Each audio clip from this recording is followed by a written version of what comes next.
አጠቃላይ እንደ ክፍለ ከተማችን በከተማ ግብርና ክፍለ ከተማችን ፖቴንሻል ያለው የሚቀቅም ያለው ክፍለ ከተማ ነው።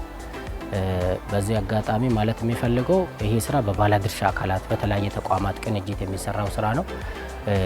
በዚህ አጋጣሚ ደግሞ በተለይ ተቋማት የግል ድርጅቶችም ባላቸው ቦታ ላይ የምርት ማዕከል ማድረግ መቻል አለባቸው። ሞዴል የሆኑ ተቋማት አሉ። የግለሰብ ፋብሪካዎች ውስጥ ግቢ ውስጥ ከዚህ በፊት ክፍት ቦታውን ሰርቶ ኮትክቶ አለምልሞ የምርት ማዕከል ያደረጉ አሉ ማለት ነው። በቃ ሊያስቀና የሚችል ሰራተኞቻቸው በእረፍት ሰዓታቸው ይህን ስራ የሚሰሩበት ማለት ነው። እረፍቱን ትቶ ካፍቴሪያ መቀመጡን ትቶ ሄዶ መደብ ተከፋፍሎ ግብርና የሚሰሩበት ሁኔታ አለ። ሁሉም በዚህ ደረጃ ከሰራ ክፍለ ከተማችን የምርት ማዕከል ማድረግ እንችላለን።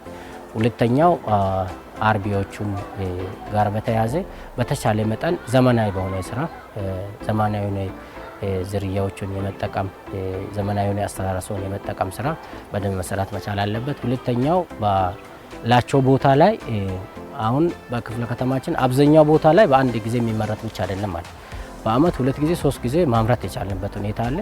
አሁንም በዚህ የበጋ ስራ ላይ ልዩ ትኩረት ሰጥተን እንሰራለን። በዚህ አጋጣሚ ነዋሪውም ከተማ ግብርና ላይ ባለው ቦታና ባለው እድል እንዲሰማራ ጥሪ ለማስተላለፍ ፈልጋለሁ።